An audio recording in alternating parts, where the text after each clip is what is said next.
আমার আসল নামটা কি জানেন তো? কেউ জানো না?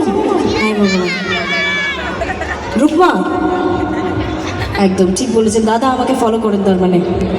হ্যাঁ রুকমা, আমার সঙ্গে একটু বলবেন রুকমা।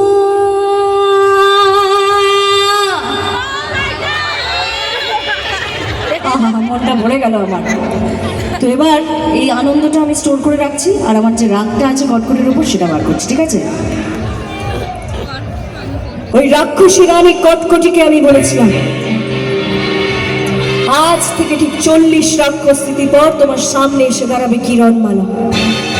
তার হাতে থাকবে মারণাস্ত্র, তার চোখে থাকবে প্রতিশোধের আগুন। রাক্ষসী রানী কটকটি, ওই স্বর্গবর্ত পাতাল তুমি যেখানেই থাকো না কেন, কিরণমালা তোমাকে ঠিক খুঁজে বার করবে। কিরণমালার জন্ম হয়েছিল সমস্ত রাক্ষসীকে নিধন করার জন্য, সমস্ত রাক্ষসকুলকে শেষ করার জন্য। আমি প্রতিশ্রুতি দিয়েছিলাম সমস্ত মানুষকে রক্ষা করব, শেষ করবো ওই রাক্ষসী রানী কটকটি প্যাকাটি বিটকেল ডঙ্কার বজ্রমালাকে। ওই রাক্ষসী রানী কটকটি প্যাকাটি বিটকেল ডঙ্কার বজ্রমালা আমাকে অনেক কষ্ট দিয়েছে, আমার প্রাণের কুমারকে কেড়ে নিয়েছে, আমার ছোট্ট মেয়ে আলোকমালাকে ছিনিয়ে নিয়েছে।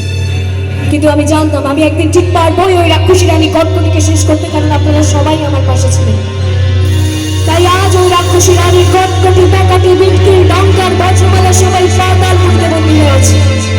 তারা চাইলেও আসতে পারবে না, মানুষের কোনো ক্ষতি করতে পারবে না, কারণ আমি সর্বদা তাদের রক্ষা করব।